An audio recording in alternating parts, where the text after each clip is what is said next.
जय हिंद दोस्तों, मैं नवीन शर्मा आपसे का स्वागत करता हूं। आशा करता हूं आप सब एकदम अच्छे हैं, एकदम बेहतरीन हैं। एक बार सारे प्यारे दोस्त बताएंगे आप सब कैसे हैं। उम्मीद करूंगा एकदम बेहतरीन होंगे, एकदम शानदार होंगे।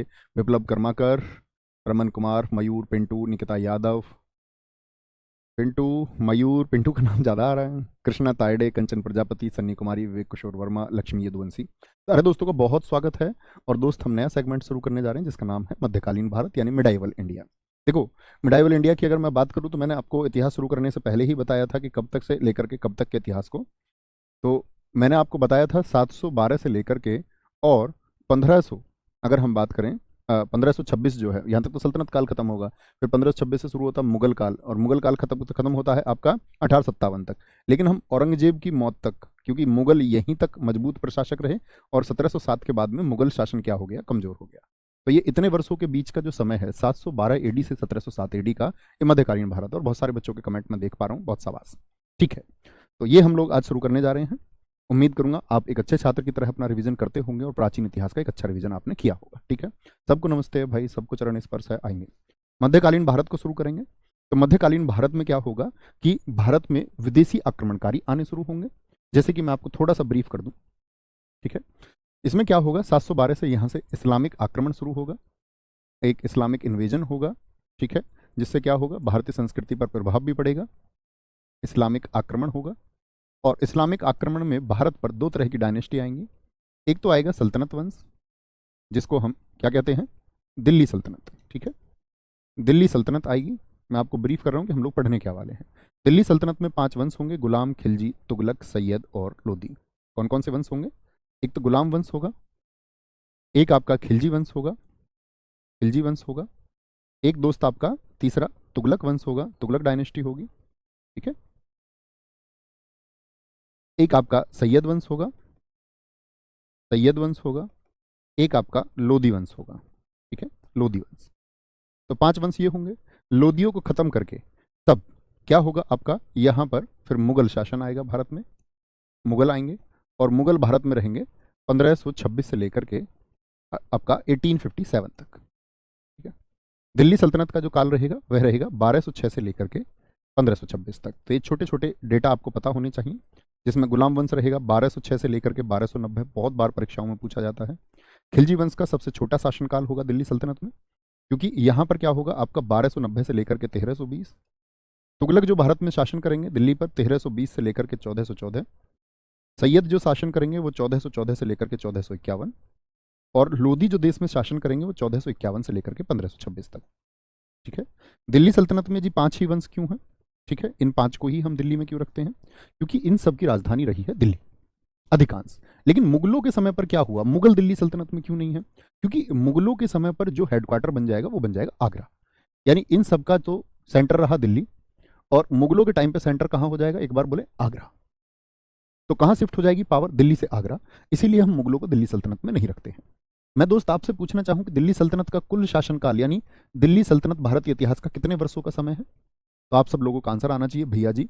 हम कहेंगे 320 वर्ष बनते हैं। 1200, 300, 1500, 300, 320 ईयर्स तक दिल्ली सल्तनत का शासन है। ठीक है, और मुगलों का शासन कितना है, यहां से आप देखेंगे तो आपको दिखेगा 331 वर्ष। लेकिन वह सत्य नहीं है, इसमें से हमको 15 वर्ष माइनस करने होंगे, क्योंकि मुगलों के बीच में 15 सालों के लिए कौन आ जाएगा, शेर शाह सूरी आ जाएगा, और सूरवंश का शासन रहेगा। यानी शेर शाह सूरी तो कुल 5 वर्ष शासन करेगा, 1540 से 45। उसके वंशज भी शासन करेंगे, तो मुगलों को बीच में खदेड़ देगा सूरवंश, और सूरवंश 15 वर्षों तक शासन करेगा। तो कहने का मतलब है मुगलों का जो कुल शासन रहा, प्योर शासन एकदम से 316 वर्षों का रहेगा। 331 क्यों नहीं, क्योंकि बीच के 15 वर्ष में सूर आ जाएंगे। कैसे आएंगे, क्यों आएंगे, देखेंगे। तो ये क्लियर हुआ कि हम लोग क्या पढ़ेंगे। तो मुगलों में आप लोग जानते ही हैं, हम लोग बाबर से हुमायूं, अकबर, आपका जहांगीर, शाहजहां, औरंगजेब और उसके वंशजों की तरफ चलेंगे। एक बार थम्स अप करें। ये समझ में आया आपको कि अगली क्लासेस में हम क्या पढ़ने वाले हैं? ओके, अब हम बात करते हैं परीक्षा के संदर्भ से। भैया अगर मैं बोलूं मध्यकालीन भारत ज्यादा महत्वपूर्ण है या आपका प्राचीन भारत, तो मैं कहूंगा सबसे ज्यादा महत्वपूर्ण है आधुनिक भारत। आधुनिक भारत के बाद में दूसरा सबसे प्रमुख पार्ट है आपका कौन सा? दूसरा प्रमुख पार्ट है प्राचीन भारत, और फिर मध्यकालीन है। आप लोगों ने देखा होगा पिछले 2 वर्षों में तो आपका मध्यकालीन भारत को हटाने का प्रयास किया गया। इवन यहाँ तक भी आ गया कि एनसीईआरटी से जो मुगलों की व्यवस्था है उसको खत्म किया जाएगा। तो बहुत सारे बच्चों का प्रश्न ये भी रहा कि जी हम मुगल पढ़ें या ना पढ़ें, परीक्षा में आएगा या नहीं आएगा। मैंने आपसे पहले भी कहा है, जब एसएससी आपको नोटिफाई कर दे इस बात के लिए, ठीक है, कि हम नहीं पूछेंगे, तब तक आपको तब आप उसको छोड़ सकते हैं, अदरवाइज पढ़ना होगा। जैसे दिल्ली पुलिस में बहुत सारे बच्चों ने नहीं पढ़ा, उन्होंने बोला कि नहीं पढ़ेंगे भैया इसको, ये तो हटा दिया गया, लेकिन प्रश्न पूछे गए दिल्ली पुलिस में, ठीक है, तो प्रश्न पूछे जाएंगे और आप लोगों को पढ़ भी लेना चाहिए, क्योंकि मुगल अगर आप नहीं पढ़ेंगे तो आपको कैसे पता चलेगा महाराणा प्रताप जी के बारे में। अकबर से हुआ उनका संघर्ष ही तो महाराणा प्रताप जी को इतिहास में जगह देता है, उनको महान बनाता है। ठीक है मित्र, बात समझ में आती है भाई साहब। आज हम शुरू करेंगे कि अब आपके दिमाग में एक इमेज बन गई, अच्छा दिल्ली पर 1206 में कौन आया आपका, तो आप कहेंगे भैया दिल्ली सल्तनत में गुलाम वंश आया। तो गुलाम वंश कैसे आया, मतलब कि मैंने बताया ये भारत में एक इस्लामिक आक्रमण है, और इस्लामिक आक्रमण अगर भारत में हुआ तो उसकी शुरुआत कैसे हुई, ठीक है, उसकी शुरुआत कैसे हुई ये देखें, ये हमारा देखने का कार्य है। तो भारत पर जो मुस्लिम आक्रमण है उसको बोलते हैं अरब आक्रमण। अरब आक्रमण से मतलब होता है अरब देशों से। अरब देशों से क्या मतलब है, जितने भी आज आप मुस्लिम देश देखते हैं, ईरान हो चाहे इराक हो आपका, या हम बात करें अन्य मुस्लिम देशों की, ये सब अरब देशों में आते हैं, ठीक है। तो जब भारत की बात आती है तो सब लोग भारत की तरफ देखते थे, क्योंकि भारत, ऐसा तो नहीं था कि पहले व्यापार नहीं था, मैंने आपको बताया सिंधु घाटी सभ्यता के समय से हम लोग अरबियों के साथ में या यूनान के साथ व्यापार में जुड़े हुए थे। ये वाला क्षेत्र जो है ये आपका अरब क्षेत्र है भारत के इधर, और इधर आपका यूरोप है। तो जब हमारा व्यापार होता था तो अरब से होकर ही होता था, जमीन के थ्रू। जैसे एक बच्चे ने मुझसे बहुत अच्छा क्वेश्चन पूछा कि वास्को डिगामा को क्या जरूरत पड़ गई समुद्री स्थल ढूंढने की, जब हमारा जमीन से व्यापार होता था। तो दरअसल में जमीन से जो व्यापार होता था उस पर लूटपाट बहुत होती थी। ये लोग यहाँ से सामान लेके जाते, रास्ते में लूट लिया जाता था, क्योंकि भारत तो आप लोग जानते हैं एक समृद्ध देश था, प्रोस्पेरस कंट्री था, एक लूटपाट होती। इसीलिए वास्को डिगामा ने वो समुद्र वाला मार्ग ढूंढा, समुद्र वाला मार्ग ढूंढा, क्योंकि समुद्र में उस समय तक बहुत ज्यादा तैनाती या कोई डाकू था ही नहीं। तो उनको पता था कि जितना सामान लेके जाएंगे वो सेफली अपनी कंट्री तक पहुंच सकता है, बात समझे। तो जब ये व्यापार होता था तो मुस्लिम आक्रमणकारी, या अगर हम बात करें मुस्लिम आक्रमणकारियों की, तो एकदम से इस्लाम भी नहीं आ गया। इस्लाम अगर मैं आपसे बात करूं कि आज तक कितने वर्ष पुराना है, तो आपका क्या क्वेश्चन होगा, तो आप कहेंगे कि भैया 570 एडी में मोहम्मद साहब का जन्म हुआ, 570 एडी में। तो 570 एडी आज चल रहा है 2023 एडी, यानी आज से कितने वर्ष पहले इस्लाम का उदय हुआ। और एकदम से ऐसा तो नहीं है कि मोहम्मद साहब का जन्म हुआ और इस्लाम प्रचारित हो गया। इस्लाम तो उनके जीवन के अंतिम दिनों में, क्योंकि उनको ही ज्ञान प्राप्त हुआ 610 में, उसके बाद ही उन्होंने प्रचार प्रसार शुरू किया।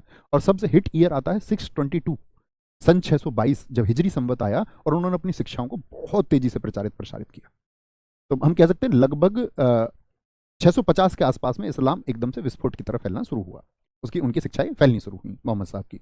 तो 600 को आप सीधे सीधे मान सकते हैं कि लगभग अगर हम मान करें कि 1400 वर्ष पुराना है, ठीक है, 1400 वर्ष पुराना एग्जैक्ट, 622 से भी आप कैलकुलेट करेंगे तो 1400 वर्ष आएंगे। क्या बात निकली आपका, आप कहेंगे जी क्योंकि एडी एडी है तो घटाएंगे और बीसी होता तो जोड़ते। तो मोहम्मद साहब की शिक्षाएं हुई, मोहम्मद साहब ने ज्ञान प्राप्त किया, अपनी शिक्षाएं लोगों को दी, उनके फॉलोअर्स बढ़े। अब मोहम्मद साहब ने जो अपनी शिक्षाएं दी उनमें सबसे ज्यादा शुरुआती दौर में कन्वर्ट होने वाले आदमी कौन थे, तो आप कहेंगे उस समय पर तो जो ये बहुत सारे ईसाई थे जो इस्लाम में कन्वर्ट हो गए, बहुत सारे यहूदी थे जो इस्लाम में कन्वर्ट हो गए, यानी भारत का इधर वाला जो हिस्सा था वो इस्लाम में कन्वर्ट होना शुरू हो गया। अब सबकी नजर किधर थी, सबकी नजर किधर थी, तो हम लोग एक बात समझते हैं कि सबकी नजर थी कि भारत अभी इससे अछूता है, भारत बचा हुआ है, तो भारत में भी इस्लाम का प्रचार करना होगा। एक तथ्य तो ये है। दूसरा तथ्य ये आता है कि ये जो मुस्लिम आक्रमणकारी भारत में आए, क्या सिर्फ इस्लाम का प्रचार करने आए, ऐसा नहीं था। जैसे कासिम जैसे लोग मध्य एशिया में अपनी वेल्थ को, अपनी मजबूती को बहुत ताकतवर दिखाना चाहते थे, इसके लिए उनको धन की आवश्यकता थी, तो लूटपाट के लिए भी आए, क्योंकि उसको अपना बोलते ना प्रभाव बढ़ाना था मध्य एशिया में। तो दो मुख्य कारण रहे, एक लूट क्यों करनी थी, क्योंकि मोहम्मद बिन कासिम को भारत पे शासन नहीं करना था, उसको तो मध्य एशिया में अपना प्रभाव बढ़ाना था, मिड एशिया में। दूसरा कारण क्या था, मैंने बताया कि इस्लाम का प्रचार प्रसार जो सेकेंडरी उनका विजन था। पहला मोहम्मद बिन कासिम का आक्रमण का कारण था कि उसको अपना प्रभाव बहुत अधिक दिखाना था। जब प्रभाव बढ़ा, मुस्लिम आक्रमणकारी आए, तो भारत में इस्लाम धर्म का फिर प्रवेश भी हुआ, ठीक है। तो दो मेजर कारण क्या रहे, एक तो लूटपाट और एक इस्लाम का प्रचार प्रसार। अच्छा जी, इस्लाम के प्रचार प्रसार के लिए इन्हीं को क्यों गारंटी मिली या इन्हीं को नेता क्यों चुना गया, तो दरअसल में मोहम्मद साहब की जब मौत हो गई तो मोहम्मद साहब के उत्तराधिकारी बहुत सारे लोग आए, उन्होंने कहा मैं मोहम्मद साहब के बाद में मेरे रास्ते पर चलो, बहुत सारे लोग। लेकिन मोहम्मद साहब के बाद में 4 खलीफा हुए, 4 मुख्य आदमी हुए, जिसमें से उनके एक दामाद अली का नाम भी आप सुनते होंगे, अबू बकर उनमें से मुख्य नाम है। तो खलीफा इराक में, इराक की राजधानी क्या है जरा बताएंगे, बगदाद। तो जो बगदाद में खलीफा बैठता था, मोहम्मद साहब की मृत्यु के बाद में सबसे बड़ा पद खलीफा का पद हो गया। और खलीफा जो भी आदेश देता था तो इस्लाम जगत के लोग उसको पालन करते थे कि भाई खलीफा का आदेश है और ये अंतिम आदेश है, इसका पालन करना होगा। तो खलीफा ने भी आदेश यही दिए कि इस्लाम का प्रचार प्रसार हो। इस समय तो हमको अपनी तलवार की नोक पर प्रचार प्रसार करना होगा। तो खलीफा का स्टेटमेंट, मैं कभी भी आपसे खलीफा नाम लूंगा तो खलीफा क्या बोलेंगे आप? मोहम्मद साहब की मृत्यु के बाद में सबसे बड़ा जो पद इस्लाम जगत में था वो कौन सी थी पोस्ट? वो खलीफा पोस्ट थी। और वो जो ऑर्डर देता था उसको उस समय के बहुत सारे कमांडर्स फॉलो करते थे। बात समझे? चलो जी। तो भारत पर भी अरब आक्रमण हुआ 711 में। अब यहां पर अबेदुल्ला ने आक्रमण किया, असफल रहा। तो जब भारत में आक्रमण होता है तो कौन वो व्यक्ति है जिसने इसको असफल कर दिया? अब भारतीय इतिहास में ये सिंध क्षेत्र है, भारत से लगा हुआ, जहां आज का पाकिस्तान है। तो यहां सिंध क्षेत्र में कौन थे? राजा दाहिर, एक महान और वीर शासक। राजा दाहिर एक महान और वीर शासक। क्योंकि कोई शासक अगर कमजोर होता तो पहले आक्रमण में उसको असफल करना संभव नहीं था अबेदुल्ला का। ये सिद्ध करता है कि राजा दाहिर भारतीय इतिहास में जितने कमजोर शासक दिखाए गए उतने कमजोर है नहीं। दूसरा आक्रमण भी असफलता के बाद में अरबियों ने किया, बुदैल के नेतृत्व में हुआ, फिर से असफल। तो 2 बार कोई व्यक्ति आक्रमण, बाह्य आक्रमण को जो एक मजबूत सैनिक क्षमता के साथ में हुआ उसको असफल कर दे, तो आप समझ सकते हैं शासक कमजोर नहीं है। इस बार अरबियों ने, क्योंकि एक व्यक्ति लगातार युद्ध लड़े तो वह भी तो कमजोर होगा। जब सिकंदर आया तो मैंने आपसे कहा कि छोटे छोटे राज्य एकजुट हो गए। अब एकजुट हो गए तो इसका मतलब क्या हुआ? पावर मिली। पावर मिली किसको? तो भारत को मिलनी चाहिए थी, लेकिन हम उस सीख को, शिक्षा को भूल गए कि हमको एकजुटता से रहना है। जैसा कि राजा दाहिर ने भी अपने समीपवर्ती शासकों को मैसेज भिजवाए कि लगातार आक्रमण करके मैं कमजोर हो चुका हूं, अब आप लोगों को मेरे सामने या मेरे साथ आना होगा। उनकी राजधानी थी ब्राह्मणाबाद, और ब्राह्मणाबाद से ये मैसेज सबको दिया गया। लेकिन वही भारत की नीति कि अन्य लोग अपने शासन के चक्कर में ये न भूल पाए कि क्या प्रभाव हमारे देश पर पड़ेगा। उन्होंने कहा लड़े तो खुद लड़े, हम क्यों मरे। तो तीसरे आक्रमण में मोहम्मद बिन कशीम सफल हुआ, और इसको भारतीय इतिहास में कहते हैं कि भारत की राजनीति परिवर्तित हुई। ठीक है, इसको प्रथम मुस्लिम अरब आक्रमणकारी भी कहते हैं, और अल हजाज का ये सेनापति था। अल हजाज, ठीक है, अल हजाज का ये सेनापति था। अब यहां पर एक बात देखना, इसका ससुर भी था ये दरअसल में। तो यहां इन लोगों ने कारण ढूंढा। कहते हैं कि भारत का जो समुद्री मार्ग था उसमें अल हजाज के 2 जहाज खो गए। अल जहाज के 2 जहाज जब यहां पर खो गए तो उसने इसका दोषी बनाया राजा दाहिर को कि आपके क्षेत्र में आपकी सेनाओं ने इसको डुबाया है, आप ही इसका हर्जाना देंगे। जिस हर्जाने को देने से मना कर दिया। भाई मैं क्यों दूं? उन्होंने कहा मेरा कोई हाथ ही नहीं है इसमें, मेरा कोई इसमें हाथ ही नहीं है। तो आप बताएं कि मैंने किसी जहाज को डुबाया ही नहीं है। भाई इसको खोल दो गेट को, हाँ खुला रहने दो गेट को इसको। तो बोले कि जी मेरा तो इसमें कोई हाथ ही नहीं है, तो फिर मैं किसी भी प्रकार के हर्जाने को क्यों भरूं? तो उन लोगों को भी एक कारण मिला कि अगर हर्जाना नहीं भरता तो युद्ध के लिए कारण काफी है कि उसको दोषी बनाया जाए, और दोषी बनाया जाए और युद्ध के लिए इतना मात्र कारण काफी होता था। यानी उस तरफ से युद्ध हुआ और ये भारत में सफल हुए। राजा दाहिर की असफलता क्या कारण रहे आप लोग जान चुके हैं। ठीक है, तो यहां पर बात करते हैं ये किस पास से भारत आया? खैबर दर्रे से भारत आया। दर्रे का मतलब क्या होता है ये समझ लो। 2 पहाड़ियों के बीच में एक संकरा रास्ता जिससे होकर के लोग गुजरते हैं। आपने अक्सर पहाड़ों को देखा होगा, पहाड़ों के बीच में पगडंडियों को देखा होगा, जहां से लोग गुजरते हैं, वही पास है, वही दर्रा है। ओके, तो बात समझ गए। मैसेज किसका फॉलो कर रहा है? वो खलीफा का। और खलीफा कौन है आपका बगदाद में इस टाइम पर? आपका वही सेना कमांडर अल हजाज है। अल हजाज ने ही किसको भेजा है? कासिम को भेजा है, वो उसका दामाद भी है। ठीक है, मोहम्मद बिन कासिम के आक्रमण के समय सिंध का राजा कौन था? महान राजा दाहिर। ठीक है, जिसकी 2 पुत्रियां सूर्यमला और परिमला थी। अब सूर्यमला और परिमला की भी इतिहास में अपनी कहानी है कि सूर्यमला और परिमला को राजा दाहिर को हराने के बाद में बंदी बना लिया गया और उनको भेजा गया कहां? बगदाद के खलीफा की खिदमत में। बगदाद के खलीफा से मतलब क्या है कि वो ये कहता था कि इस आपके आक्रमण में जितनी भी सुंदर लड़कियां आप अपहरण करके लाएंगे वह सब बगदाद के खलीफा को सौंपी जाएंगी। तो बगदाद के खलीफा को ये लड़कियां भेजी गई, लेकिन वहां इन्होंने, दोनों पुत्रियों ने बड़ी बुद्धिमानी से काम लिया। वहां जाकर के इन्होंने स्टेटमेंट दिया कि हम कुंवारी नहीं है और हमारा जो शोषण है वो कासिम कर चुका है पहले ही। कहते यही वजह, अली अहमद ने एक पुस्तक लिखी है चचनामा, जो यह विवरण करती है कि कासिम की मौत का कारण इन दोनों पुत्रियों की चालाकी रही। कहते हैं कि बगदाद के खलीफा ने आदेश दिया कि मोहम्मद बिन कासिम को जंजीरों में जकड़ लिया जाए और उन्हीं जंजीरों में जकड़े जाने की वजह से कासिम की मौत भी हुई। ठीक है, पहला आक्रमण। अब भारत की बात करते, भारत में आया तो सिंध क्षेत्र में आया। सिंध क्षेत्र में आया तो देवल बंदरगाह। देवल बंदरगाह किधर पड़ता है? तो जैसे ही ये भारत की तरफ आया तो ये सारा क्या था आपका? पहले भी इंडिया था भाई, ये पाकिस्तान, अफगानिस्तान, ये सब क्या थे? भारत था, अखंड भारत का हिस्सा था। तो यहां पर समुद्र में क्या था? यहां पर एक आपका पोर्ट था जिसका नाम है देवल। तो मोहम्मद बिन कासिम जब आता है तो सबसे पहला आक्रमण उसने कहां पर किया? देवल पर किया। देवल को उसने जीता, सिंध क्षेत्र को कब्जे में किया। इसके बाद में यहाँ पर जो बौद्ध स्थल थे, नीरम बौद्ध स्थल है, जगह का नाम है नीरम, उस समय का सिंध में एक स्थल था और ये एक बौद्ध स्थल था। यहाँ पर बुद्धिस्ट लोग बहुत अधिक संख्या में रहते थे। बुद्धिस्ट लोग तो आ ही जाएंगे ना, आप लोगों को पता है कि अगर मैं बात करूं महात्मा बुद्ध का जन्म आज से लगभग कितने साल पहले हुआ था, क्या बताएंगे आप उत्तर?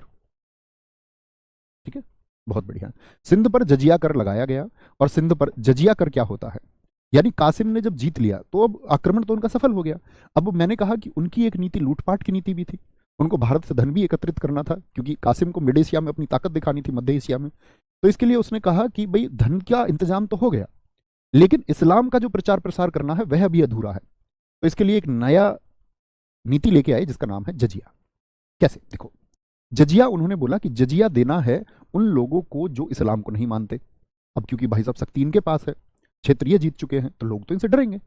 अब जो गरीब व्यक्ति है वह सोचता है कि क्या हिंदू होना और क्या मुसलमान होना, अब हम एक टैक्स दें, उससे अच्छा है कि हम अपना धर्म ही बदल लें। बहुत सारे लोगों ने विरोध किया, बहुत सारे लोगों की गर्दनें काटी गई, लेकिन बहुत सारे लोग कन्वर्ट भी हो गए, जिन्होंने कहा कि धर्म से क्या ही मतलब है, हमारी जीविका या हमारा जीवन चलना चाहिए। तो जजिया किस पर लगता था? जो गैर मुस्लिम थे, यानी जो मुसलमान नहीं थे। अगर आप मुसलमान धर्म को नहीं अपनाते हैं तो आपको जजिया देना होगा। तो इससे दो चीजें हुई, एक तो इस्लाम का प्रचार प्रसार हुआ और धन का इकट्ठा होना भी शुरू हुआ। तो गैर मुस्लिम पर लगता था, ब्राह्मणों पर नहीं लगता था, विधवा पर नहीं लगता था, विकलांग पर नहीं लगता था। तो ये दो चीजें तो इन्होंने सहानुभूति के लिए कर ली कि कहीं ऐसा ना हो कि सब लोग इकट्ठे होकर विरोध कर दें। ब्राह्मणों पर इसलिए नहीं लगाया कि इनको यहाँ पर सम्मान प्राप्त है हिंदुस्तान में, इस क्षेत्र में, कश्मीर वाले क्षेत्र में बहुत ज्यादा, कहीं ऐसा ना हो कि उस समय पर शक्ति भी उन्हीं के पास में थी कि एकदम से विरोधी ना हो जाए। तो ये तीन चीजों को, तीन वर्ग को उन्होंने छोड़ दिया। ठीक है, और ये जो हमें सारी जानकारी मिलती है, इस सब की जानकारी मिलती है हमको चचनामा बुक से। और चचनामा पुस्तक के राइटर कौन है? अली अहमद। क्या आंसर आएगा आपका? मोहम्मद बिन कासिम के आक्रमण की जानकारी कौन सी पुस्तक देती है? बिल्कुल ठीक उत्तर दिया है आपने निकिता, बहुत सही उत्तर बच्चों आपने दिया। विशाल सिंह आपका उत्तर एकदम ठीक है। राहुल कुमार जी ने वर्ष बताए हैं 2023 में जोड़ के, महात्मा बुद्ध जी के आपके जन्म के वर्ष को 563 को, बहुत शानदार बात समझे। अरब आक्रमण के उद्देश्य क्या बोलेंगे? बहुत बढ़िया। एक बच्चा कह रहा गुरुजी प्लीज थ्योरी से पढ़ाओ। बताओ, मैं यहाँ ऑब्जेक्टिव पढ़ा रहा हूँ, उस बच्चे को यही नहीं पता अभी थ्योरी क्या होती है। दोस्त थ्योरी यही होती है, बोलेंगे भी फटाफट से। आपको ये नहीं पता थ्योरी कैसी होती है? आप ऐसा तो नहीं है कि क्वेश्चन के ऑप्शन लिखे उसको थ्योरी मानते? थ्योरी भाई साहब मित्र यही होती है। अरब आक्रमण के उद्देश्य क्या थे? लूट करना, इस्लाम का प्रचार प्रसार करना। मोहम्मद बिन कासिम ने सोने के सिक्के उस सिंध क्षेत्र में, कभी भी पूछे कहां पर जारी किए थे, तो कौन सा क्षेत्र इसने जीता था? सिंध क्षेत्र। तो क्या ये भारत पर शासन करने आया था? यस और नो, आप सारे दोस्तों का आंसर आएगा कि नहीं। या कभी पूछे सोने के सिक्के, मैं आपसे पूछूं भारत के इतिहास में किसने जारी किए, तो आप लोग जानते हो विम कुडफिसेश ने। विम कुडफिसेश या बोले वंश बोले तो हिंदी यूनानियों ने, मैंने आपको बताया, जारी किए, है ना। लेकिन प्रथम मुस्लिम शासक जिसने सोने के सिक्के जारी किए वो कासिम है। ठीक है, तो दिक्कत कोई परेशानी नहीं। अरब आक्रमण का प्रभाव क्या पड़ा? तो अरबी लोग आए भारत में, तो वो ऊंट वगैरह लेकर के आए, क्योंकि उधर भी काफी जो स्थल है आपका अरब देशों में, अगर हम बात करें अफ्रीका का जो क्षेत्र है वहां पर ऊंट है, ऊंट है तो रेगिस्तान उधर भी है। मानचित्र ये लोग लेकर के आए, मानचित्र कला का विकास हुआ भारत में। मानसून की जानकारी आप लोग जानेंगे, एक अरबी व्यक्ति आया था अलमकसीदी भारत में। अलमकसीदी ही वो व्यक्ति है जिसने भारत को इंट्रोड्यूस कराया मानसून। मानसून समझते हैं ना, कि जब वर्षा आती है। वेरी गुड, सारे बच्चों का आंसर मैं देख पा रहा हूँ। नहीं जी, भारत पर शासन करने नहीं आया था। खजूर की खेती की शुरुआत भारत में हुई और दशमलव सिद्धांत भारत में आया। दशमलव सिद्धांत का मतलब अरबियों के द्वारा ही दशमलव के बाद के अंकों को विकसित किया गया। ये छोटी सी बात है। वेरी गुड, बहुत थैंक यू मोहम्मद इमरान मेरे भाई, टू मच थैंक यू। अब आते हैं भारत पर अरबियों के बाद में किसने आक्रमण किया? तो अरब तो आए और वापस लौट गए। उसके बाद में जो शासन था, उनके जो अपने सेनापति थे वो छोटे छोटे हिस्से, छोटे छोटे कबीलों पर शासन करते रहे। लूटपाट जमकर जब तक वो रहे तब तक हुई, उसके बाद वो वापस लौट गए। वापस से भारत पटरी पर लौटता है। ठीक है, फिर से भारत में जो लोग इस्लाम में कन्वर्ट हो गए थे उनकी अपनी बस्तियां, प्रजनन बढ़ता रहा, प्रजनन बढ़ता रहा। और जब प्रजनन बढ़ता रहा तो इस्लाम की संख्या भी बढ़ती रही, हमारे देश में भी लोग बढ़ते रहे उस धर्म को मानने वाले। अब भारत पर तुर्क आक्रमण हुआ। अरबियों के बाद में कौन आए? तुर्क। तुर्क आए। ठीक है, अच्छा, तुर्कों की अगर हम बात करें तो आप कहेंगे कि तुर्क आए हैं जी अफगानिस्तान से, तो एक प्रश्न आएगा दिमाग में कि अफगानिस्तान तो भारत का ही हिस्सा था। तो दरअसल में हम उस संदर्भ में कहते हैं इस बात को कि ये जो भारत से सीमा मिलती है अफगानिस्तान की, ठीक है, तो ये वाला जो क्षेत्र है, यानी कि ये किस क्षेत्र से आए, इसको मुख्यतः पुस्तकों में अफगानिस्तान कहा गया। ये अफगानिस्तान से आए। वहां पर एक गजनी जगह का नाम है, गजनी प्लेस है जहां से ये आए थे। और इनका अपना एक वंश था जिसको यामिनी वंश या गजनी वंश हम कहते हैं। यानी तुर्क जो भारत में आए, तुर्क किन लोगों को कहते हैं, मैं आपसे जगह पूछूंगा, या मैं पूछूं किस वंश से आए, तो गजनी वंश के थे और आए कहां से, अफगानिस्तान वाले क्षेत्र, यानी इस क्षेत्र से भारत में आए। ठीक है। इसका संस्थापक कौन था, इसका यामिनी वंश का अल्पतगीन नामक एक व्यक्ति था। अल्पतगीन के बाद गद्दी पर आया सुबुक्तगीन, और सबसे ज्यादा प्रश्न जिससे पूछा जाता है, इसी वंश का शासक है फिर महमूद गजनवी। ठीक है। अल्पतगीन का पुत्र है सुबुक्तगीन, यहां पर देखेंगे। तो जब भारत में आपका सुबुक्तगीन आया, तो सुबुक्तगीन को हम असफल कहते हैं, क्योंकि उतनी सफलता नहीं पा पाया जितनी सफलता किसने पाई, महमूद गजनवी ने। तो भारत पर प्रथम तुर्क आक्रमणकारी का नाम कभी भी पूछा जाएगा तो आप कहेंगे सुबुक्तगीन है। लेकिन मैं पूछूं भारत पर पहला अरब आक्रमणकारी, तो कंफ्यूज तो नहीं होंगे, तब आप कहेंगे काशिम, काशिम। ठीक है, बोलेंगे जी फटाफट से, बहुत शानदार, बहुत खूब।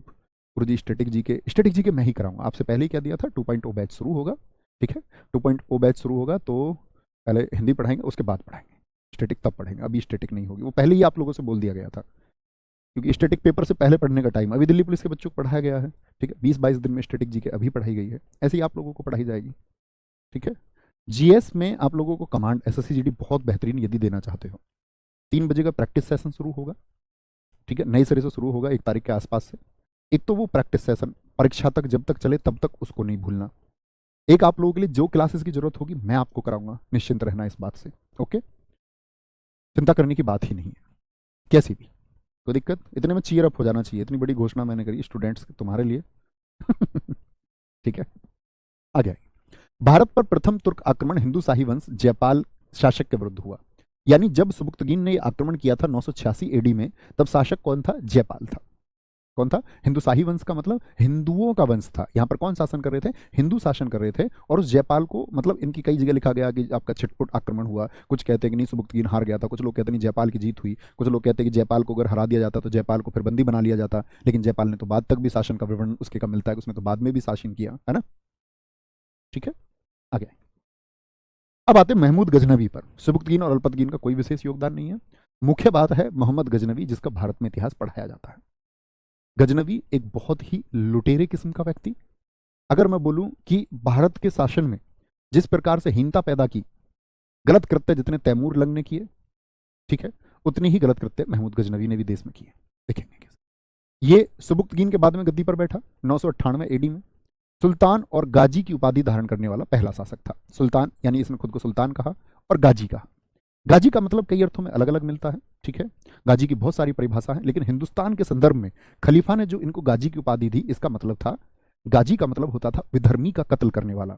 यानी कि जो इस्लाम को नहीं मानते, यदि उनको अपने रास्ते से हटाया जाए और उनको मार दिया जाए, तो यह गाजी की उपाधि है, उस व्यक्ति को गाजी कहा जाएगा। तो इसने खुद को क्या कहा, महमूद गजनवी ने गाजी कहा। इसी का नाम है यामीन उद्दौला। इसका वंश कौन सा था, यामिनी वंश। तो यामीन, यामीन नाम से आप याद रख सकते हैं। बुद्ध शिकन इसी को कहा गया है, मूर्ति भंजक, क्योंकि इसने हिंदुस्तान में आकर के भारत की जो जमी जमाई धार्मिक भावनाएं थी उनको तोड़ने का प्रयास किया। इसने जो मंदिर और मूर्ति थे उनको इसने तोड़वाया। ठीक है, भारत पर आक्रमण की बात करें तो ये आया 1000 एडी में। अब देखो, कभी भी आप आक्रमण पढ़ेंगे महमूद गजनवी के, तो आपको एक वर्ष नहीं मिलेगा, ऐसे मिलेगा 1000, सन 1000 से लेकर के 1001। तो ये 2 वर्षों को काउंट करते हैं। इसमें मतलब है, इतिहास यह कहता है कि यह एकदम पक्का नहीं है कि सन 1000 में आया या 1001 में, तो वो दोनों को काउंट कर लेते हैं। जैसे इसका सोमनाथ का आक्रमण कैसे लिखा मिलेगा आपको, 1025 से 26 में हुआ। इसका मतलब 25 से 26 के बीच में कहीं हुआ। इतिहास में इस तरह की डेट मिलती है, तो कभी कंफ्यूज नहीं होना है। और कभी परीक्षा में प्रश्न आएगा तो ऐसा नहीं होगा कि दोनों विकल्पों को आपको देगा। अच्छा, कितने लोग जानते हैं गजनवी ने भारत पर कितनी बार आक्रमण किया, फटाफट से बताएंगे एक बार। ठीक है, तो उसका कोई नतीजा नहीं होता। पहला सफल आक्रमण इसका 1001 एडी में हुआ। ठीक है, वह हिंद का युद्ध। अब बताइए, जयपाल इस समय शासन कर रहा है 1001 एडी में या नहीं, आप कहेंगे जी हाँ। भारत सिंध से निचले क्षेत्र में शासन कौन कर रहा था, जयपाल कर रहा था। जयपाल का आक्रमण ही किससे हुआ था, सुबुक्तगीन से हुआ था। ठीक है, तो वह हिंद का युद्ध जयपाल वर्सेस महमूद गजनवी, इसमें किसकी जीत हुई है, महमूद गजनवी की जीत हुई। और महमूद गजनवी का भारत पर एक सफल आक्रमण शुरू होता है। और उसके बाद इसने भारत में जो लूटपाट की है, बहुत खतरनाक तरीके से लूटपाट की है। यहां पर जो इसने कत्ले आम मचाया है, बहुत बड़े स्तर पर वो कत्लेआम किया। बहुत सारे दोस्तों के आंसर मैं देख पा रहा हूं, 17 बार। महमूद गजनवी जिसने 1000 से लेकर के 1027 तक भारत में लूटपाट की, हालांकि इसकी मौत 1030 में होगी। 17 बार भारत पर से आक्रमण किया है। ये इतिहासकार हैं एक एलियट का कथन है। ठीक है, 1005 इसके कुछ आक्रमण है इसने मुल्तान, जो पाकिस्तान वाला क्षेत्र है। 1008 में इसने नगरकोट, जो हिमाचल प्रदेश में कांगड़ा देवी का मंदिर है, वहां पर हमारी भावनाओं को ठेस पहुंचाई। 1018 में कन्नौज पर राज्यपाल गुर्जर, वहां के गुर्जर शासक थे, वहां पर आक्रमण इसने किया। कालिंजर अभियान, वहां के शासक विद्याधर थे, चंदेल शासक थे एक, वहां पर इसने मतलब उत्तर प्रदेश में जाकर के उत्तर प्रदेश वाले क्षेत्र में भी ये लूटपाट के लिए पहुंचा। ठीक है, सबसे इंपॉर्टेंट है जो परीक्षा के लिए आपको याद रखना है, 16वां आक्रमण 1025 में, ये आक्रमण इसने किया सोमनाथ मंदिर पर। सोमनाथ मंदिर कहां पर स्थित है? सोमनाथ मंदिर आप लोगों को पता होना चाहिए, भगवान शिव के दोस्त 12 ज्योतिर्लिंग हैं जो उनके पूजनीय स्थल हैं। उन 12 ज्योतिर्लिंगों में से एक है आपका सोमनाथ टेम्पल। तो सोमनाथ मंदिर गुजरात में है। यहां पर चालुक्य वंश के शासक थे भीम प्रथम, और भीम प्रथम को हरा दिया गया। ठीक है, हरा दिया गया, और हिंदू आस्था को सबसे अधिक क्षति पहुंचाने वाला ये पहला आक्रमण था। ऐसा क्यों हुआ? दरअसल में एक मान्यता थी कि सोमनाथ मंदिर में एक तलवार लटकी हुई थी। अब वो तलवार चुंबकीय प्रभाव की वजह से अपने पुराने विज्ञान की तरह से वो लटकाई गई थी, लेकिन जैसे ही उसकी दीवारों को तोड़ा गया तो तलवार तो चुंबकीय प्रभाव खत्म होकर नीचे गिरनी ही थी। तो सब लोगों ने इसमें इसका मतलब बताया गया कि इसका अत्याचार है, वहां पर बहुत लूटपाट हुई, मंदिर को लूटा गया।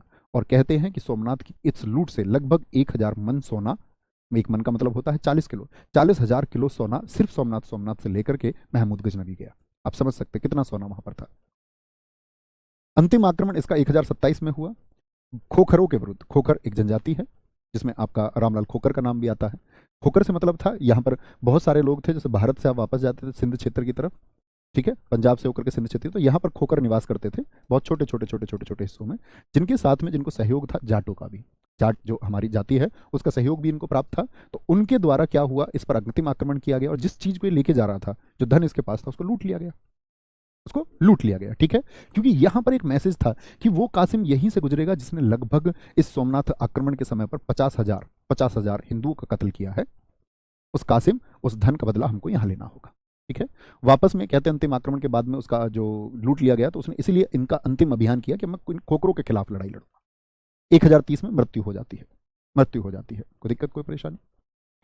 सर हिस्ट्री कब खत्म होगी? अरे भैया पढ़ते रहो ना, काहे को खत्म करना चाह रहे हो यार? है ऐसा होगा कि देखो आपका आएगा अवतार 2.0 बैच। अब ऐसा तो नहीं होगा कि तुम दोनों बैच से पढ़ोगे, किस वाले से भी पढ़ो, एक ही बैच से पढ़ोगे। किसी एक बैच से सारी पढ़ाई करना, अच्छे छात्र करते भी यही हैं, यूट्यूब से प्रैक्टिस करते रहो, बैच को ही एक खत्म कर लो, या तो अवतार पढ़ लो या अवतार 2.0 पढ़ लो। ठीक है, अवतार 2.0 शुरू होगा आपका लगभग 5-6 तारीख से।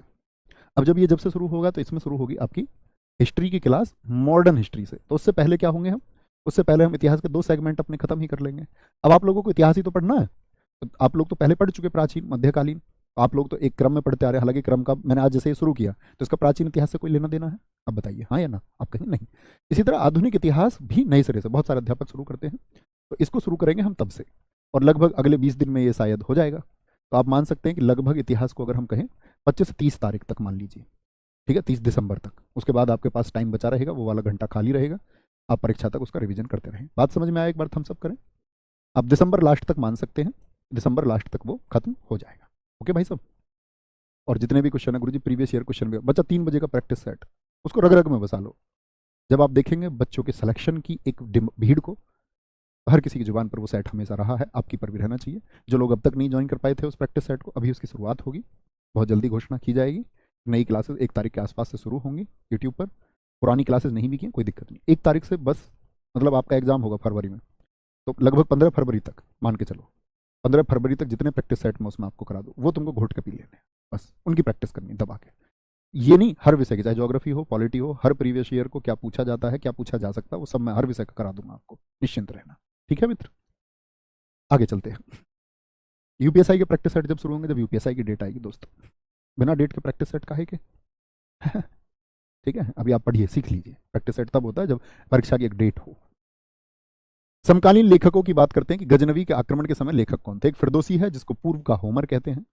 अच्छा, मैंने सिकंदर के समय होमर का नाम लिया था, उसकी किताब कौन सी बताई थी मैंने, जरा बताएं क्या बोलेंगे? तो फिरदौसी पूर्व का होमर है जिसने शाहनामा पुस्तक लिखी फारसी भाषा में, इसको ईरान का महाकाव्य कहते हैं। दरअसल में गजनवी ने क्या कहा फिरदौसी से कि तुम मेरे बारे में अच्छा अच्छा लिखो। अब आप जानते हैं बहुत सारा इतिहास सत्य नहीं है, क्योंकि हम भी आपको क्या डिलीवर करते हैं कि जो चीजें इतिहास में वर्णित हैं, लेकिन क्या वो सब कुछ सच है? तो आप कहेंगे भैया मेरा तो दिमाग ये काम करता है कि जो राजा के समय पर लेखक होगा, राजा के खिलाफ तो नहीं लिखता होगा, कत्ल कर दिया जाता होगा, तब तो संविधान और कानून कुछ नहीं था। तो आप क्या बोलेंगे? इसने बोला कि भैया मेरे बारे में अच्छा अच्छा लिखो। अब अच्छा अच्छा लिखे क्योंकि एक चर्चित लेखक था, इसने बहुत बढ़िया लिखा, 4 पुस्तकें लिख के दी इसने तुम्हारे बारे में। उसने बोला नहीं, इतना तो मैं पढ़ सकता हूँ, लेकिन मैं चाहता हूँ मेरे बारे में लोग भी अच्छा अच्छा जाने। तो उसने उन 4 पुस्तकों को एक पुस्तक में भी कन्वर्ट किया। बड़ी मोटी पुस्तक थी, उसने बोला नहीं इसको और छोटा करो, छोटी पुस्तक भी लिख दी गई। अब दरअसल में इसने बात की थी एक शब्द की 1 दिनार देने की, यानी कि ऐसे समझिए 100 रुपए एक शब्द के देने की बात हुई थी, और अंत में जब पैसे की बारी आई तो उसने एक शब्द का 1 रुपया भुगतान किया, यानी हम कहेंगे 100 गुना कम राशि दी। तो भाई साहब शाहनामा को बड़ी दिक्कत हुई, मतलब फिरदौसी को, उसकी किताब को भी दिक्कत हुई। उसने बोला अच्छा मेरे पैसे काट रहा। उसने उसके बारे में उस पुस्तक में खिलाफ खिलाफ लिखा और उसको प्रचारित प्रसारित भी करवाया। इतनी बेइज्जती हुई, इतनी जल्दी खबर फैली गजनवी के कृत्यों के बारे में कि गजनवी ने इस दुनिया में क्या किया है। सब लोग गजनवी के एकदम से खिलाफ होने लगे। तो उसके नेता मंत्रियों ने कहा कि ये तो ठीक नहीं है, अब इसको मरवा भी दोगे तो सब लोग और ज़्यादा बुरा भला कहेंगे कि अपने ही आदमी को मरवा दिया, इससे अच्छा इसके पास पैसे भेज दो। कहते हैं कि जिस समय दिनारों से भरी हुई गाड़ी फिरदौसी के घर पहुंची, उस दिन ही फिरदौसी की मौत हो गई। इसलिए कहा जाता है कि अरब का एक शासक एक लेखक का गुलाम रहा। उसकी बेटी थी एक अकेली, उसने धन लेने से मना कर दिया। ठीक है, कोई दिक्कत। अलबरूनी एक इतिहासकार है। अलबरूनी मोस्ट इंपोर्टेंट है, बहुत बार परीक्षाओं में आपने देखा होगा, GD 17 हो चाहे 21 हो, हर परीक्षा में पूछा गया है। किताबुल हिंद के लेखक कौन है? किताबुल हिंद को ही हम तारीख हिंद कहते हैं, अरबी भाषा में लिखी गई है। पुराणों का अध्ययन करने वाला प्रथम मुसलमान यही है। वह कौन मुस्लिम लेखक है जिसने पुराणों का अध्ययन किया है? कुतुबी एक लेखक है जिसने किताबुल यामिनी, क्योंकि यामिनी वंश था उसके बारे में जानकारी मिलती है। वैहाकी जिसने तारीख सुबुक्तगीन, सुबुक्तगीन किस वर्ष आया? 986 AD में। समझिए जी, कोई दिक्कत कोई परेशानी? बिल्कुल, कोई दिक्कत कोई परेशानी? आगे आएंगे नेक्स्ट है। भैया यूपी पुलिस के प्रैक्टिस सेट तो बहुत दिन से चल रहे हैं। हाँ दोस्त, जब उनकी एग्जाम डेट उन्होंने बता दिया था कि तब तब एग्जाम होगा, तो हमने भी शुरू किए थे बच्चों की वजह से, लेकिन आप लोगों के लिए बंद तो नहीं किए ना, निरंतर चल रहे हैं। 200 सेट तो उसमें मैंने ही कराए, 150 पौने 200 सेट GS के, हिंदी के, करते रहो, कोई दिक्कत नहीं। ठीक है, और अगले वाले बैच में हिंदी पढ़ा दीजिए ना, पढ़ा देंगे, इतनी तुम्हारी डिमांड है। सच में पढ़ना चाहते हो? मोहम्मद गोरी, क्या बोलेंगे? अब आया आपका कौन? आप बोलेंगे जी मोहम्मद, मोहम्मद कौन आया? मोहम्मद आपका मैंने बताया, पहले आया काशिम जो एक आपका अरबी आक्रमणकारी था। इसके बाद में कौन आया? गजनी आया, या गजनवी कहें, एक ही नाम है, दोनों दोनों नाम अलग अलग नहीं है। इसका वंश गजनी है तो मोहम्मद गजनी भी इसको कह देते हैं। तो ये लोग जब भारत में लूटपाट करके इस्लामिक व्यवस्था को सेट करके जाते हैं, तो उसके एक गैप के बाद में मैंने कहा फिर से मौका मिला, जो इनका उद्देश्य था लूटपाट का वो पूरा हुआ, भारत थोड़ा संभला, लेकिन फिर से आता है कौन? गौर प्रदेश से। गौर प्रदेश मतलब उसी आपका अफगानिस्तान के ऊपर वाले क्षेत्र से मोहम्मद गोरी। ठीक है, मोहम्मद गोरी सिहाबुद्दीन, मोहम्मद गोरी का अन्य नाम है सिहाबुद्दीन। ओके, ये भारत में रहा है 1173 से लेकर के 1206। गौर प्रदेश इसको मिला था। गोरी का भारत पर पहला आक्रमण हुआ 1175 मुल्तान पर। वहां पर करमाती जाति एक रहती थी लोगों की। करमाती जाति से मतलब आपका, अगर हम बोले जैसे आप लोग पढ़ते होंगे कि सिया और सुन्नी मुस्लिमों में होते हैं, ऐसी बौद्धों की एक जाति थी सिया जाति। सिया बौद्ध हुआ करते थे। इस पर इन्होंने आक्रमण किया और गोरी की जीत हो गई। तो मुझे बताइए गोरी का पहला जो अभियान है वो सफल हुआ कि नहीं हुआ? गोरी का पहला अभियान सफल हुआ कि नहीं हुआ? ठीक है। सारे कह रहे हो या सर पढ़नी है? ठीक है, आगे आएंगे। कुछ दिन बाद तुम ये ना कहने लगना मैथ पढ़ा दो, रीजनिंग पढ़ा दो, फेल हो जाओगे। सब कुछ मैं पढ़ाऊंगा तो फिर तुम मुझे पिटाई करोगे मेरी बाद में। सारा सब कुछ तुमने पढ़ा दिया और हम फेल हो गए। आगे आएंगे, देखेंगे यहाँ से। 1178 ये पाटन गुजरात पर इसने दूसरा आक्रमण किया। अच्छा, पहले कौन आया था गुजरात में? गुजरात में सोमनाथ पर आया आपका कौन? गजनवी 1025 में। मोहम्मद गोरी को भी पता था कि यहाँ पर पहले तुर्क जा चुके थे। अब तुर्क जा चुके थे तो उसने भी मूड बना लिया भैया मैं भी चलता हूँ, जब पहले वाले जीत के आए आज तो और ज्यादा सेना वेना जीत के आएंगे। लेकिन उसकी भूल थी। इस बार भीम प्रथम नहीं, भीम द्वितीय था। चालुक्य वंश के ही शासक थे। भीम द्वितीय चालुक्य वंश का शासक था। भीम द्वितीय का ही नाम है मूलराज। मूलराज तो छोटा बच्चा था 4 वर्ष का, तो लेकिन शासक वही घोषित था, तो इसलिए इतिहास में लिखा रहता भीम द्वितीय ने बुरी तरह हराया। ये छोटा बच्चा था। दरअसल में क्या बोलोगे? नायिका देवी, इस युद्ध का नेतृत्व नायिका देवी ने किया, और नायिका देवी मूलराज द्वितीय की मां थी। नायिका देवी आप फोटो देख सकते हैं और नमन कीजिए। भारतीय इतिहास में हम लोगों को ये किस्से कहीं दिखते ही नहीं। और एक बड़ा जीवंत किस्सा है कि जब आक्रमण हुआ मोहम्मद गोरी का, तो जब नेतृत्व किया रानी नायिका देवी ने, इतनी शानदार तलवार का प्रदर्शन किया कि नपुंसक बना दिया मोहम्मद गोरी को। नपुंसक समझते हैं? तलवार गलत जगह लग गई। और ये हकीकत का किस्सा है, इसको आप झूठ ना मानना। एक सिद्ध किस्सा है कि वह बेचारा नपुंसक हो गया। और रानी नायिका देवी को एक अक्षर मात्र की जगह भी बहुत कम पुस्तकों में मिलती है। और आप देखेंगे यहां 1178 के उसके आक्रमण के बाद में लगभग 13 वर्षों तक भारत की तरफ मोहम्मद गोरी नहीं झांका। ठीक है, मोहम्मद गोरी नहीं झांका। तो इस वाले में मोहम्मद गोरी असफल हुआ, तो आप कहेंगे 75 में सफल हुआ, लेकिन 78 में क्या हो गया, असफल हो गया। 1179 में कश्मीर और सिंध को जीता इसने, उधर प्रयास करने लगा, गुजरात वाले को छोड़ के सिंध के क्षेत्र में धीरे धीरे जीत रहा है। पंजाब जीता, भटिंडा, तबर, हिंद को। और इधर दिल्ली के पास आता है, हरियाणा में पड़ता है तराइन, हरियाणा में। गोरी वर्सेज पृथ्वी चौहान ये युद्ध हुआ। पृथ्वीराज चौहान जी को हम क्या बोलेंगे, राय पिथौरा या पृथ्वीराज तृतीय के नाम से जानते हैं, इनके बारे में भी जानेंगे। इसमें गोरी की हार हुई और मोहम्मद क्या बोलेंगे आपका, मोहम्मद गोरी हार जाता है। पृथ्वीराज चौहान जी इसमें विजयी हुए। पृथ्वीराज चौहान जी के मित्र थे चंद्रबरदाई।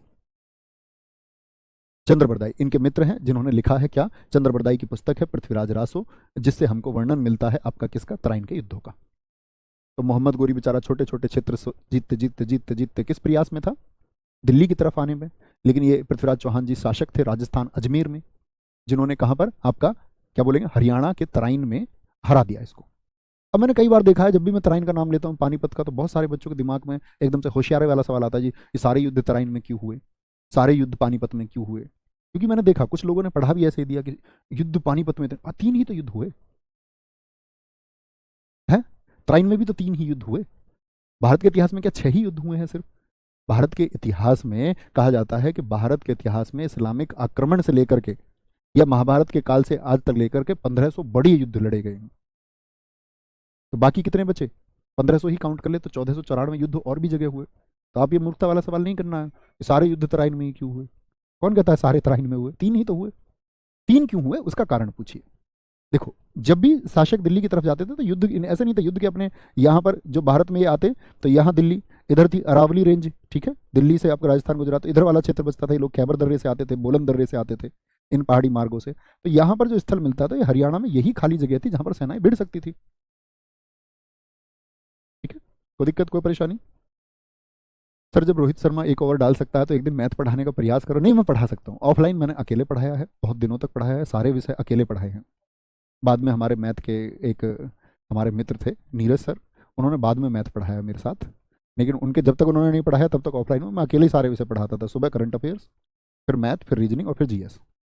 ठीक है, और क्लास आप कहेंगे क्लास कितनी देर की होती थी, तो ऐसे नहीं पढ़ाता था मैं ऑफलाइन में कि 1 घंटे 1.5 घंटे पढ़ा ले, पूरे 6 घंटे, सुबह 6 से 12 तक, बीच में 5 मिनट का ब्रेक। कोरोना में भी ये क्लासेस चली गुप्त तरीके से, एक डिग्री कॉलेज में, किसी को पता ना चले लेकिन हमारे किसी बच्चे को कोरोना नहीं हुआ। आगे आएंगे 1192 तराइन का सेकेंड युद्ध, 1192। 1192 तो 1191 में क्या हुआ मुझे बताएं एक बार, क्या रिजल्ट आप लोग समझे, कौन जीते, पृथ्वीराज चौहान जी जीते। पृथ्वीराज चौहान जी के किस्से थे, बहुत बलशाली, बहुत सुंदर और एक कुशल नेतृत्व वाले आदमी थे। लेकिन फिर से वही कहते ना कि धोखा, कौन सी वाली बात चलती है कि हमें तो अपनों ने लूटा, गैरों में कहां दम था। तो हिंदुस्तान के शासकों की हार का कारण सबसे बड़ा ये रहा है कि अपने लोगों ने उनका साथ नहीं दिया। ठीक है, तो क्या बोलेंगे, गोरी और पृथ्वीराज चौहान। गोरी इस बार कहते कि गोरी का ऐसा हाल रहा, गोरी का ऐसा हाल रहा कि अगले ये युद्ध लगभग 14 महीने के बाद हुआ। 14 महीने तक कहते कि गोरी ने कपड़े नहीं बदले, गोरी ने अपना खाना पीना जो है आधे दिन त्यागे रखता। वो बोलते कभी खाता कभी नहीं खाता, उसको सिर्फ एक चिंता थी कि पृथ्वीराज चौहान जी को हराना है, जिसमें वो अगले ही वर्ष सफल भी हुआ। यहाँ पर गोरी जीता और उसने अजमेर का क्षेत्र मिला पृथ्वीराज चौहान जी को। यहाँ पर 2 किस्से आते हैं। एक तो किस्सा ये आता है दोस्त कि पृथ्वीराज चौहान जी को इसने बंदी बना लिया, लेकिन चंद्रबरदाई जो पृथ्वीराज चौहान जी के मित्र हैं, उन्होंने पृथ्वीराज रासो में लिखा है नहीं एकदम से बंदी नहीं बनाया है। क्या बोलेंगे, उन्होंने लिखा है कि आपका, क्योंकि दरअसल में मैं आपको एक और बात बताऊं कि पृथ्वीराज रासो को चंद्रबरदाई ने पूर्ण नहीं किया, उनके पुत्र जलहण ने इस किताब को पूर्ण किया है। क्योंकि जब पृथ्वीराज चौहान जी को बंदी बना के ले जाया गया तो चंद्रबरदाई भी उनके साथ चल दिए। उन्होंने कहा मेरे दोस्त को ले जाते हो, मैं भी साथ जाऊंगा, तो बंदी दोनों लोग बन के गए। तो किताब तो अधूरी रह गई थी। किताब को पूरा किया है किसने, जलहण ने। तो वो ये कहता है जलहण की बंदी नहीं बनाया गया, पहले वो तैयार हो गए मोहम्मद गोरी के क्षेत्र के अधीन, और पृथ्वीराज चौहान जी ने अजमेर में शासन किया है। क्योंकि वहां अजमेर से ऐसे सिक्के मिले हैं जिस पर एक तरफ गोरी और एक तरफ पृथ्वीराज चौहान जी का चित्र देखने को मिलता है। तो आप भी इस बात को जानते हैं, एक ही सिक्के पर 2 ऐसे शासकों का चित्र मिल जाना ये किसको दर्शाता है कि उनके बीच कोई ट्रीटी साइन हुई, कोई संधि साइन हुई और उन दोनों ने शासन किया। पृथ्वीराज चौहान जी के बारे में जानते लेते हैं। इन्होंने दिल्ली जो बसाई है, इन्होंने नहीं बसाई है, दिल्ली का पुराना नाम ढिल्ल्याकापुरी था, जो इनके नाना थे अनंगपाल तोमर। किसने, ये दिल्ली जो हमारे देश की राजधानी है इसको ढिल्लीकापुरी कहते थे, इसको पृथ्वीराज चौहान जी के नाना थे अनंगपाल तोमर। कौन है ये, इनके नाना थे। अब इनके नाना है तो इनके नाना के कोई बेटा नहीं था, तो इनकी दो बेटियों की शादी की गई इन्होंने। एक जो बेटी की शादी हुई है किसकी, अनंगपाल तोमर जी की, वो हुई थी सोमेश्वर सिंह चौहान जी से। तो सोमेश्वर सिंह चौहान जी कौन हुए, पृथ्वीराज चौहान जी के तो पिता, और इनके दामाद हैं। इनके कौन है जी, दामाद है। और जो दूसरी बेटी थी, सेकंड बेटी, दूसरी बेटी की शादी उन्होंने की थी कहां पर, आपका कन्नौज में। और कन्नौज में जिस बेटी की शादी की उसका जो पुत्र है, कन्नौज में जिस बेटी की शादी हुई उसके पुत्र का नाम है जयपाल। तो आप क्या बात समझे, अनंगपाल तोमर जी की एक बेटी का पुत्र, बेटी के पुत्र को क्या बोलोगे रीजनिंग में, दोहित्र, दोहिता जिसको हम कहते हैं, क्या बोलते, देवता जिसको हम कह देते हैं। तो एक देवता तो उनका जयपाल है और एक देवता पृथ्वीराज चौहान जी थे। उनके कोई पुत्र नहीं है, तो दोनों बेटी चाहेंगी कि उनके उनके बेटे को कुछ कुछ साम्राज्य मिले, चाहेंगी या नहीं। भाई नाना की संपत्ति का अगर बंटवारा होगा तो दोनों मां चाहेंगी कि मुझको भी मिले, मुझको भी मिले। लेकिन यहां पर पृथ्वीराज चौहान जी को क्या मिला है, इनके पिता को अजमेर मिल गया, जिस अजमेर की चाहत इनको थी जयपाल को। तो दोनों मौसी मौसी के लड़के हुए। अब पृथ्वीराज चौहान जी के किस्से थे, सुंदर, बलशाली, कुशल नेतृत्व। यही बात जयपाल जी को नहीं भाती थी। जयपाल इस बात से बड़ा चिंतित। यहां पर एक और किस्सा देखने को मिलता है कि पृथ्वीराज चौहान जी की प्रेमिका है संयुक्ता, या जिसको हम संयोगिता के नाम से भी जानते हैं। संयुक्ता को प्रेम हो गया पृथ्वीराज चौहान जी के किस्सों से और मन ही मन उनको दूल्हा बना बैठी। उसने बोल दिया कि मैं शादी करूंगी तो पृथ्वीराज चौहान जी से करूंगी।